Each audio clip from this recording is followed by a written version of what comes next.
All right, ladies and gentlemen, the ESR Daily Update is not done. Of course, today's theme, it's all about complexity. The world champions for Call of Duty Ghost, they just took home $400,000 this past weekend in LA, and we've been talking about them all day long. It's not done yet as we're bringing on the host of The Rant. You guys know him and love him from his Twitch show. Let's bring on Mr. Jared Jascott, better known as Deezal. How you doing, my friend?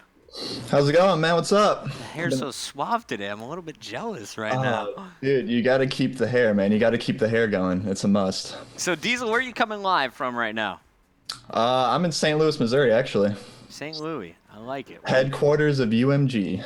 Thank goodness to Skype. Awesomeness. All right, well, we are talking about complexity, and I challenged you to come up with a few things that separate complexity from all the other teams in Call of Duty Ghost. Number one on your list is camaraderie.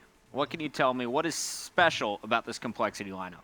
Well, first of all, your challenge wasn't that difficult. I mean, come on, we're talking about complexity here. They've dominated the scene for the past year now. And right. I put camaraderie as number one because I think the most important thing for any team is friendship and being able to get along with each other inside and outside of the game. And that's one thing they have now. I mean, we saw them drop Clayster, and the main reason for that, as I believe Mountain Dewey said earlier in the show, was because Aches and Clayster would butt heads no matter what. You never saw Clayster hanging out with the team unless they were on main stage. So not only do they get along, but they also have Mr. X there. And a lot of people have their own viewpoints on coaches in Call of Duty, obviously.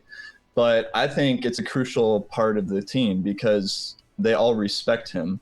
And that's a huge part. Like every event, he's there waking them up at 5, 6 a.m. to get ready for the day.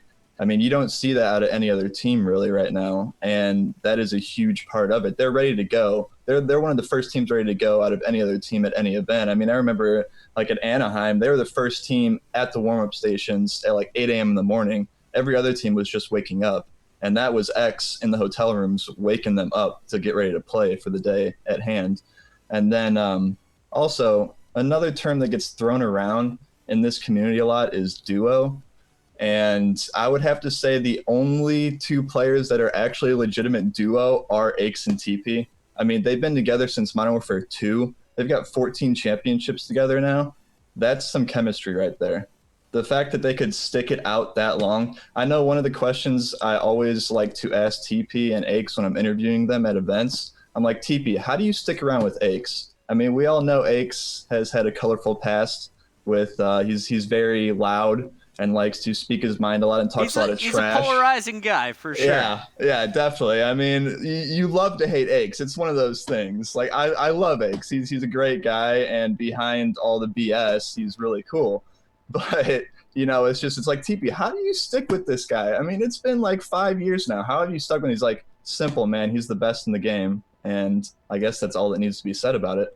Yeah, you know, they don't necessarily have to be best friends, but they respect each other. They respect each other's skill set, and I don't see them splitting up because, like you said, they've been together so long, and even if they don't get along and they're not best friends day to day, when it comes time to practice, they will have each other's back from start to finish, and that, of course, carries over to tournaments. Now, your second thing on this list is adaptability. What is it about complexity where they're able to adapt to their opponents where some other squads can't? Well, I mean, we've seen it time and time again. I mean, they haven't had a lot of rough tournaments, but we saw it mainly with this last event because they lost to SB in the finals of the U.S. Championships. And I was watching the interview with TeeP last night on Live on 3, and they were talking about it. And TeeP basically said, he was like, yeah, they beat us that game. They were more aggressive. They came at us. They were fearless, and that's what got us. And also he talked about going back to, you know, his basics, like at the beginning of the game, like using steady aim and all those selfish perks that teams kind of strayed away from so that they had room for Semtexes and smokes and stuns and all that other stuff. Well, he just went totally selfish, and a lot of the players started using steady aim again. So just with that mindset to be able to adapt to any situation given to them is what sets them apart. Now, Rambo mentioned in his interview with Xbox that was played at Champs that what sets Envy apart is their teamwork. And I thought that was interesting because he said that, and along with that, he said that they really have no standout player. It's their teamwork and their smarts that gets them ahead of the pack. And I think that's something Complexity has, but they just have it a little bit more chemistry than that team does right now. Yeah, I really think he nailed it there. Envy, I mean, this squad, they were playing so well together. Yeah. Rambo actually really playing some of his best Call of Duty for the second time Yeah. at a Call of Duty championship. But I really hope this squad stays together for a while. Let's get to your next one. After Adaptability, what is number 3 for you? What is the third thing that makes Complexity the best team in the game? I think it's how strong-minded and just strong-willed they are when it comes to tournament play. I mean, no matter the situation, you see them calm and collected in the booth. You don't see them get down on themselves or anything like that. They are totally focused on the next map at hand. They totally just ditch that last map. They say, we lost it. Let's move on to the next one and let's get it done. Let's do what we do best. Let's win. And that's what sets them apart. I mean, one of Optic's biggest downfalls before they switched up their roster was that team got down on themselves quite a bit after a map loss, and it always seemed to transition into the next map, and they could never pick themselves back up from that. Right. And Complexity, they never stop. I mean, you saw it with, being down 2-1, being down 18 points in the Sovereign Dom on the first side to Optic. They said, wait, we're doing this wrong. Where TeeP said, I'm trying to do too much. I'm trying to push their spawns. Let's just stack B. And TeeP goes 16-4 and just dominates the B flag. I mean, it's just stuff like that that sets them apart from everyone else.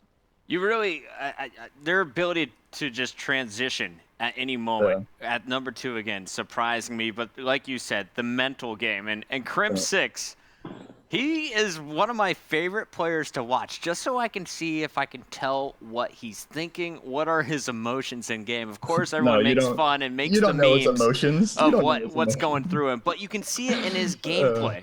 And you can kind of tell the next round after losing a one-on-one in Search and Destroy, which rarely happens, or when he feels that he should have had a big kill that made it kind of spiraled out of control for Complexity, he comes back and he steps it up to the next level. Now, TeeP kind of carried him in that domination game, but when you saw Crim6 against Optic Gaming, knowing that a spot in the finals and at least $200,000 was on the line, he turned it on and went lights out. And that takes us to point number 4, individual skill. First off, I want you to tell me straight up, who has the most individual skill on this team? Is it possible to pick one? Honestly, after watching them after the past couple events, no, because that's what makes them so great. Like, any one of those players can go off at any time. You see it nonstop. Like, if one player's having a rough game, you're going to see that player that had a rough game before pick his game up and help carry the team to that victory. And that's what sets them apart. I mean, Envy's a great example of this. I mean, you had Nameless and Study just going off. Like, they were the duo for Envy last weekend, and you had Merc, who had some huge games like that, but they didn't really have one player always step it up above that. It seemed towards the end it was always Nameless having to take the lead role and try to get the team into the game again. But with Complexity, it's just nuts. You never see a lackluster game. I mean, there's always that one player that is just going off for them. Well, Karma is now the 2-time world champion, but I think Crim6, if you look at the most recent stats, was the most impressive player from an individual aspect, and I really liked seeing from him at that tournament. But as you said, all 4 of these guys, they can do it. They have such ridiculous skill. If anyone is going to take out Complexity, Jared, who do you think it is? Is there a current team that can do it? And if not, who's on your dream team? All right, first of all, dream team is obvious Complexity for me right now. I'm sorry, but they're the God Squad. Like, all these teams trying to form God Squads, Complexity is that squad right now. And if there's any team to beat them, I would have to put it at, honestly, Envy or Optic. I mean, Envy, I know it was a rough finals to watch. It was a very lackluster finals, but they went through their 15-1 maps to get back there. They shut out SB. I mean, they just played out of their minds, and I just think they lost the adrenaline, lost that momentum they had in the break before that game or something. I don't know what happened. I was expecting a lot closer final than that. And Optic, obviously, because not only did they almost knock them in the losers bracket, but you have Clay on that team. There's no other player in this community right now that wants to beat Complexity more than Clay. And you also have Nadeshot, who needs a championship. He knows he needs a championship. He wants it. I'm sure he wants it more than a lot of people right now, is a championship under Optic's belt again. There hasn't been one since UMG Chicago. at the beginning of this game, or the last game, actually, Yeah, the last game. Black Ops 2. Yeah, Black Ops 2. So Optic, although they're, the green wall, they're the powerhouse fan base in our community, they really need a championship, and no one wants it more than that team right now, if they stay together, and I hope they do. I sure hope they do as well, but in the case that they don't, Dream Team with no complexity players on it, if you were forming a God Squad and you had Mr. X as your coach, who is this team? It's difficult to say. I mean, obviously, I would have to put Saints and Dito on there. Saints and Dito, they really shined at U.S. championships. They've always been known as great skilled players with a lot of slaying ability, and that's something you crucially need against a team like Complexity. And if they are hot, there's no stopping them. As long as you can keep their attitudes in check, I think those two are a must. Other than that, man, I really don't know. There's just so many players out there that play the same roles the same way. It's just finding that solid four that can mesh together and get along well, and that's something that's rare to find in this community, and that's why Complexity is where they are. I don't see it happening anytime soon. So, Cole, they are right now on top of the game. How many tournaments do you think they can go before they drop outside of a finals? Right now they're on an 11 streak. Okay, just drop outside of a finals? Yeah, finish third or lower.